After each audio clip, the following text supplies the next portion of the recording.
Do take a few more breaths, just being on your blocks, on your props, countering any rounding, slouching that tends to happen throughout the day.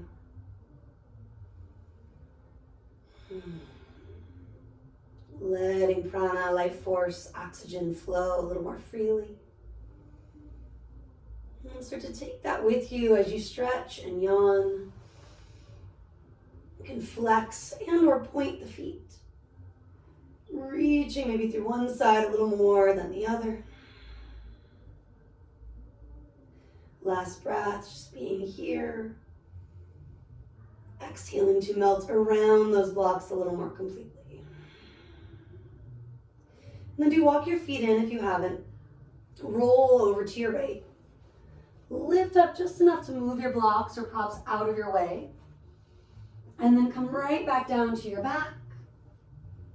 Knees are bent, feet are as wide as your mat or a little wider.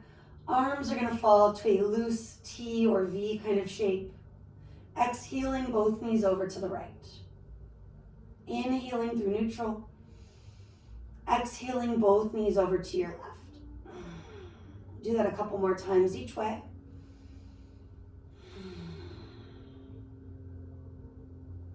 Getting into our hip flexors, that low back region. Let both knees tip over to the right and stay. If you're already feeling any pulling, this could be plenty. To go further, let's reach the arms. Have your right hand gently nudge that left wrist further back. Maybe take the right foot on top of your left thigh if you haven't already. Your knees will travel a little further forward and right. Ground your left shoulder, maybe tip your head left. Eyes soft or closed. Turning your awareness to the rise and the fall of each breath. Simplifying when we can.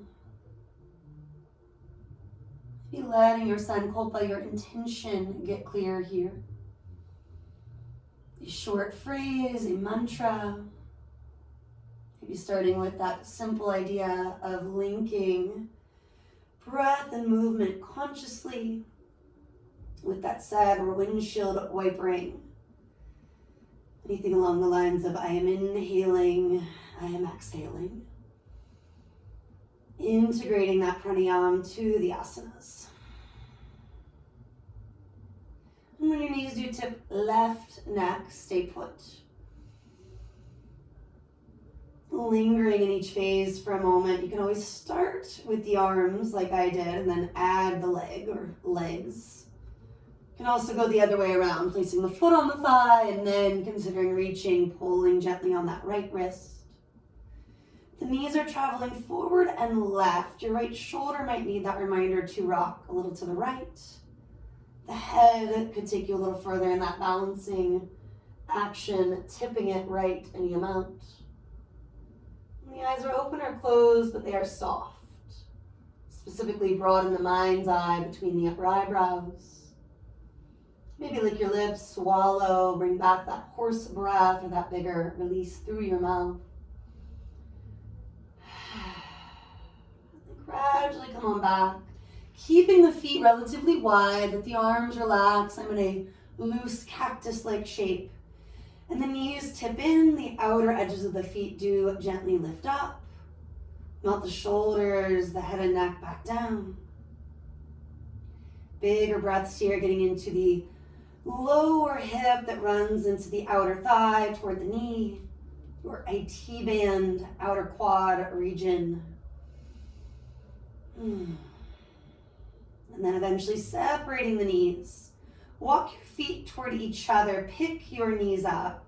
Big toes touch in space. One hand on each leg, circling it out, passing through butterflies dynamically. Do at least 2 or 3 one way, and 2 or 3 the other. And then guide the knees wider, Ananda Balasana, your happy baby. Hands maybe higher up the legs. So we're talking lower shin, upper ankle. Circling the feet is a lot easier when we're not holding them. But if you prefer it, keep on walking hands toward the outer edges. Do draw your chin a little forward in space. So that natural curve is in the neck and lower back, but we're not exploiting them.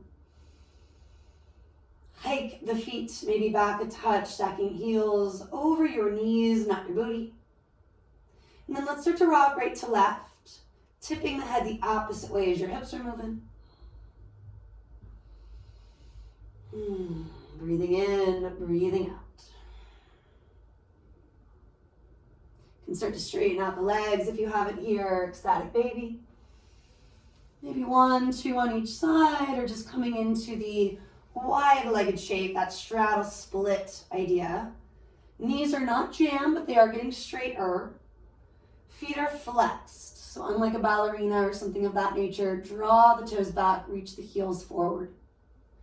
And then lingering a little longer in this stretch. If it feels like too much, hands slip to the outer thigh for more support. To add more, hands at your heart or behind your head and neck. Rolling it up on the exhale, baby crunch. Rolling it down on the inhale, the head, the shoulders do release. Exhaling, lifting up, the navel draws down as you do. Inhaling, take it toward the floor. Take 2 to 3 on your own. Keeping that soft face, soft jaw. And if that means hands behind your head and neck, great. Let's hold on this next one. A breath, 2, 3, just isolating the core. Making sure it's not all about the face or the hip flexors. And then roll back down. Hands do come to the outer leg to press the feet together like you're closing a giant book. Knees fall toward the belly. Pump the legs once or twice here. And then you could roll to one side and push yourself up. You could also join me in rock and rolling. I'm bringing hands to the hamstrings, chin toward chest. Creating that rock and roll from the tailbone to the base of the head or the back of the neck. And after you do that 1, 2, 3 times, maybe you hold in your boat for a brief moment. Breath, 2, 3 or so, including adding those sails, straightening legs. And then do come forward and join me in tabletop. So we're getting up into that all fours position. Fingers are bright. Tops of the feet are rooted. Inhale, arch, pull the heart forward and up. Exhale, round, reversing the curve. Again, like that, we inhale. At your own timing, exhale. This time, inhale, arch, and look to the right, melting the shoulders back as you rock forward. Exhale to return to neutral, scoop the belly, chin toward chest. Inhale, arch, traps back, looking left, heart moves forward. And exhale, neutral. Take that one more time where you gaze over the shoulder. You could always explore being on fingertips or fists if you're feeling rigid in the wrist joints, if you're feeling sharp pain, and anything above or below the wrists. I mentioned last week that in the colder weather in the winter months, technically it's still fall, but when the temp shifts, especially in the early mornings, later in the evenings if you're practicing, we often notice in our joints. So easing into your practice, giving yourself breaks in postures like puppy dog, anahata, or maybe even separating knees wider, toes coming together, balasana, child's pose. Another 2 to 3 breaths, just making it your own. Letting these particular postures be grounding, stabilizing, and again, simply just restful when our body, maybe not the muscles, but a certain part of you asks for that brief break. Now, creating an extended child's pose or coming in from puppy dog, you'll eventually curl the toes, lift your hips, Adho Mukha Svanasana, downward facing. Give yourself some time just to stretch, move, bringing in calf stuff, pedaling it out. Neck stuff, like you're saying yes, no, slowly, usually at first, and then a bit quicker over time. Do shift forward, find your plank. Rock a little forward and back first, power up the legs, or put your knees down intentionally. Maybe a circle once or twice each direction. And then do pull it back, downward facing dog. A couple of breaths to pedal heels. Maybe shaking the head and or the hips. Letting the body move a bit side to side. Lateral stuff to confront the outer hips and calves. And then do flow forward again to that plank. Holding for a few breaths. Maybe add the circle starting the way you normally don't. Is it hard? Yes. Can you make it easier by being present? Staying with your intention? Absolutely. Push the earth away, lift your hips up. Couple of moments here. And we will do that just one more time when you're ready for it. You can always put knees down, shifting it forward. Little rock sway, even a circle if you want it. And then from this particular plank, take the inhale. Exhale, knees come down, sit back to your heels. And just circle out your wrists. A couple times one way, then the other. If it feels better to do one hand at a time, deliberately spend that moment to give it a little massage, a little extra body work. If there's one that's obviously needing your attention, notice. And then from there, just shaking it out, letting the arms move upward toward the sky. Couple of breaths to take the arms up. And then a couple more, either shaking or circling the arms back down. Let your hands come to your knees or lower thighs. Shrug and release a few times here. If your chin wants to jut forward, notice. Draw the back of the head back, even as those shoulders are looping forward. Maybe reversing direction or doing one at a time at this point. And any combo that feels intuitive, mixing it up. Take another deep breath in. Let it out. Walk your hands forward. Separate your knees. Big toes are together. You're in Simhasana, lion's pose. Lick your lips, swallow. Maybe you just want to take a few ocean sounding breaths. Maybe you feel like Simhasana pranayama would be a good idea. Exploring that, scrunch the face up, stick your tongue out and look up. Big inhale. Let that roar or sigh sound come out. 1 to 2 on your own. Big breath in, maybe scrunching it all up. Last time, if it's helpful, lick your lips, swallow first. Scrunch it up. Let it all out. Walk your hands further forward. You can pass through puppy dog, child's pose, or maybe just cruise back right away, downward facing dog. Couple of breaths to find it, drawing your hips up, reaching your heels down. From there, we walk hands to toes. Bring your hands onto your shins or onto blocks. Inhale, chest forward, springy knees as you do. And exhale, melt the belly of the chest towards your thighs, drop the head, lift the traps. That's a lot to do, right? So we're expanding and contracting, to put it simply. And consciously linking our breath to our movements, which is almost always inhaling to back bend or expand, heart opening. Exhale to contract, to release, often forward bending, belly, lung releasing. One more, inhale. Exhale. And when you're holding the pose, that is more subtle, but still feeling the expansion of all 4 sides of the lungs, the rib cage.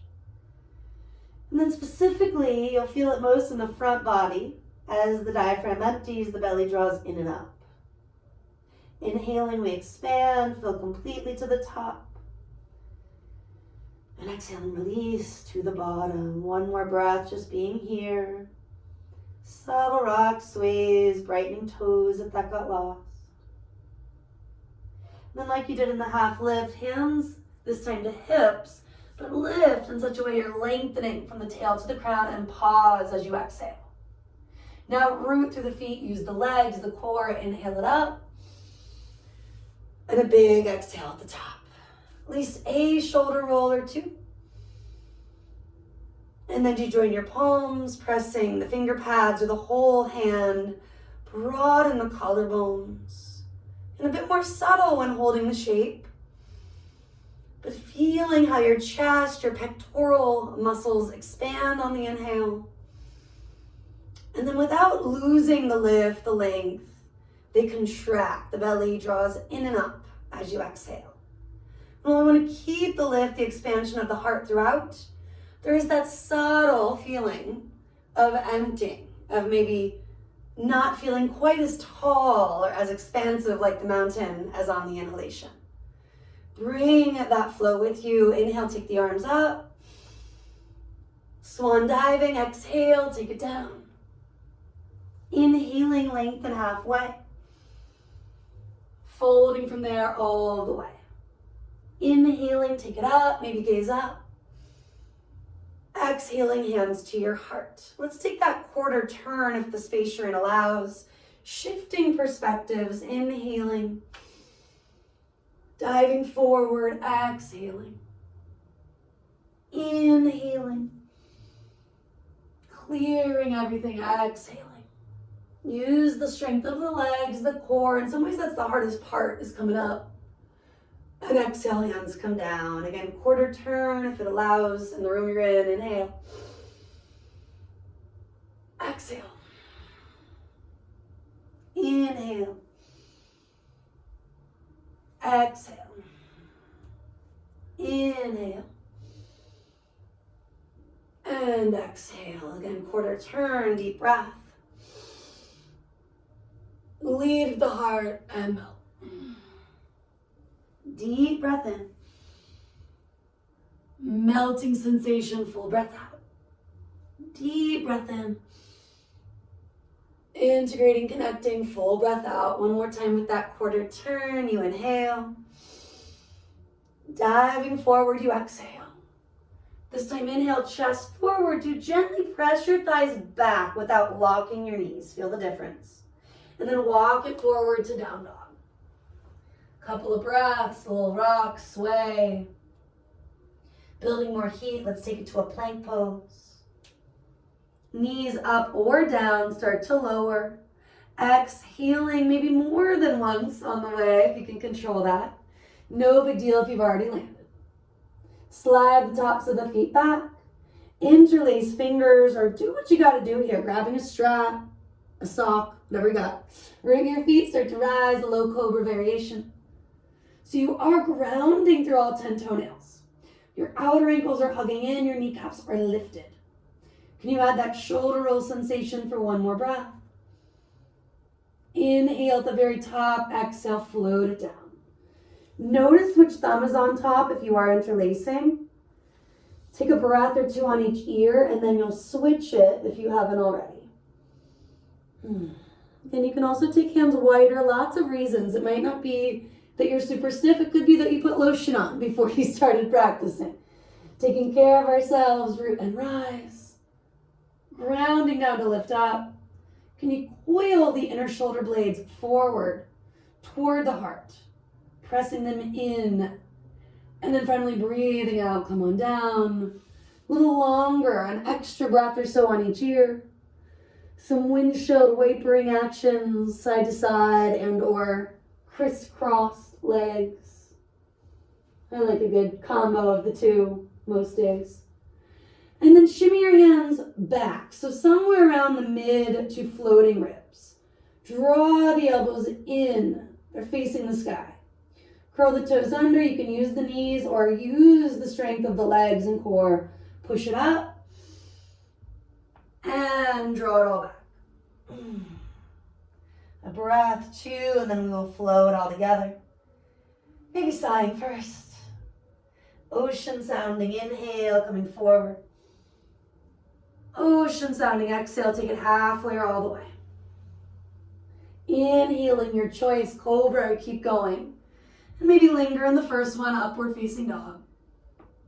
Eventually push it back, downward facing dog. You can do that once or twice.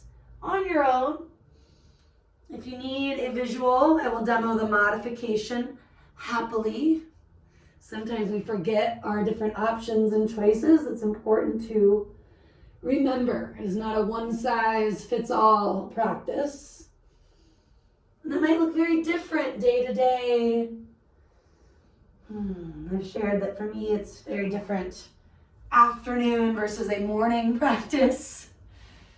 Postures like, say, my standing folds or my half splits look like a different body. They feel like a different body depending on time of day, other variables. So if that resonates, just know that that is very normal. Part of the compassion that we practice throughout. And following this vinyasa or whatever you're getting into, climb to your down dog. Take a big inhale, scrunching the face, maybe that lion's roar or some sort of cleansing exhale. High on tippy toes. Look to hands, step her up. Inhale, half lift. Exhale, do let it go. Rooting to rise, come up. Exhaling, hands are coming down. Your chin is also coming down. Take an exhale. Then start to roll it out. Inhale first. And then take it toward one ear. Inhaling maybe through neutral. Exhale to the other ear. Just keep going. Dropping the head gently back. And continuing around. And at least once, twice, 3 times each way. Maybe the upper back, the chest, the shoulders get a little more involved in those last circles. You've warmed up that area so it's ready. And then when your chin next comes to your chest, take a bigger inhale and do let something up and out. Rolling through the crown. One shoulder shrug and release. Joining palms or simply moving from here. Deep breath in. Do you feel that support, front to back, full breath out? As you're ready, inhale, reach the arms up. Swan diving, exhale, take it all the way down. Inhale, chest forward. You can step to your plank, you could jump to your chaturanga if you're warm enough for it. This exhale, the next lowering, inhaling cobra or up dog. And exhaling, we're back in down dog. So in many ways, putting it all together, slightly longer stay in that Adho Mukha Svanasana. Adho meaning downward, Mukha facing, Shvana, the dog. Hips back, look forward, step her up. Inhale, lengthening halfway. Exhale, melting it all the way. Inhaling, lengthening, and coming all the way up. Exhaling, hands come down. One more basic Surya A. Inhale, arms up. Dive it forward, take it down. Inhaling, chest forward, traps back. Let your other foot lead, or maybe both legs jump you toward chaturanga, lowering on this exhale or the next. As mentioned, lingering. Urdhva Mukha Svanasana is often helpful, upward facing dog. And then we all eventually meet, a few breaths to explore, to rest, to really make it your own. And eventually high on tippy toes, look toward hands, step or jump. Inhale, lengthen out. Exhale, melt it in. Rising on your inhale, releasing on the exhale. Pausing for a moment in Tadasana. Let this be an opportunity to scan the physical body, to take that balance you're cultivating on a physical level even deeper.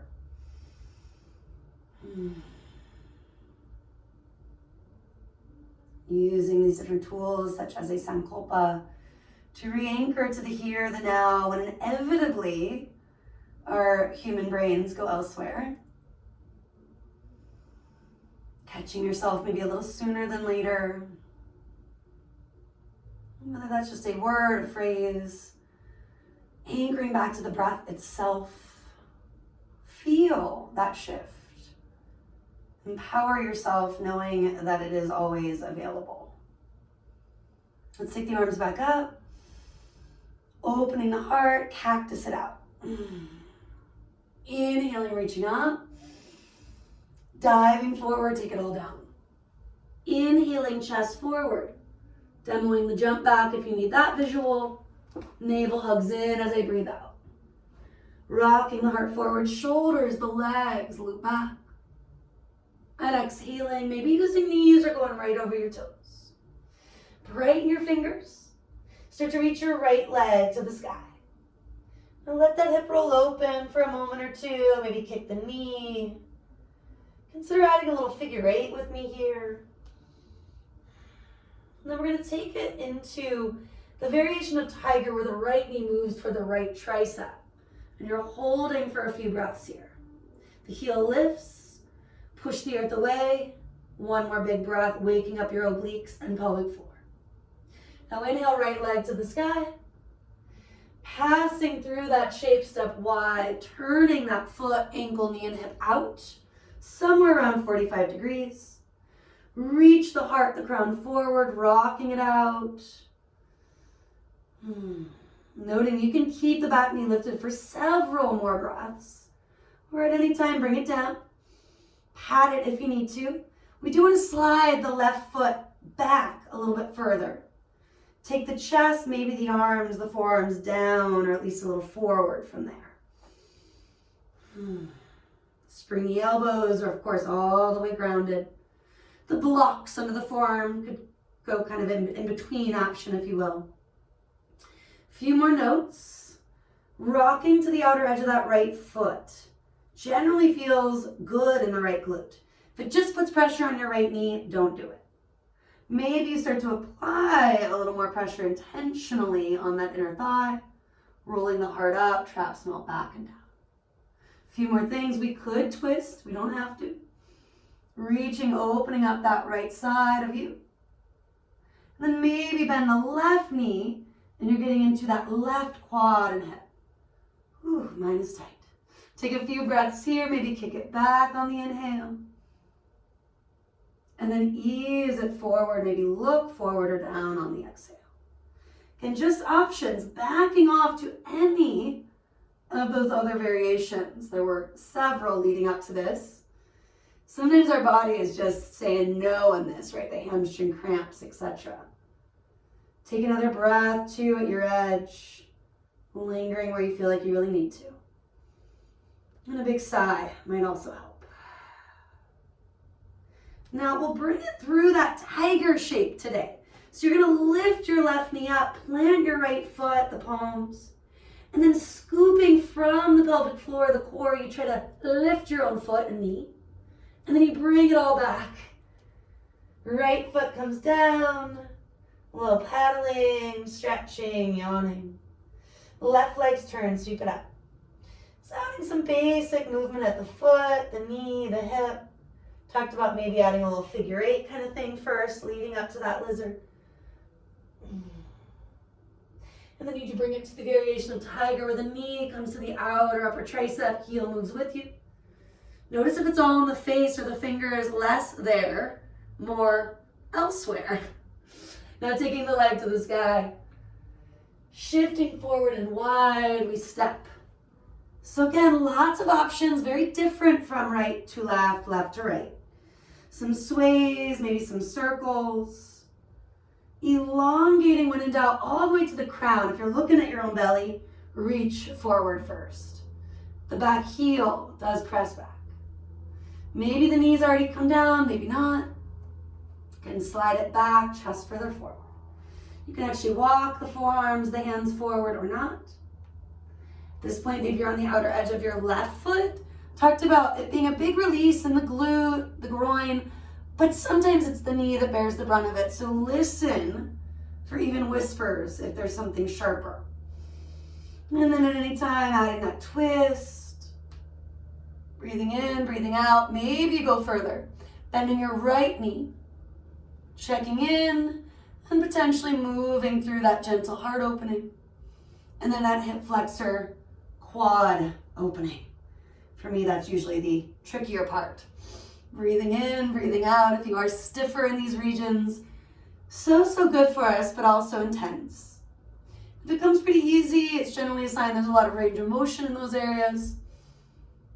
Doing what we need to do to contain it by still working from the core, from the breath, not going too far, too fast.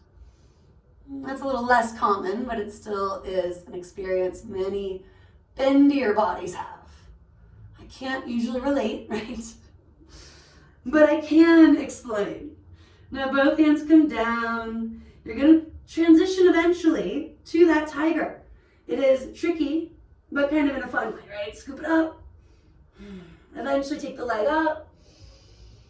Left foot comes down, little swaying, rocking. This might be where it's time to fully surrender for at least a few breaths, a few minutes. Or if you want to bring in that vinyasa, anything else is a yogi's choice for another minute, please do. Noticing that rise, that fall. Letting anything that needs to go be breathed out. The hips, the heart center tend to hold a lot of our stuff. So often lizard and those single leg lifts get things moving.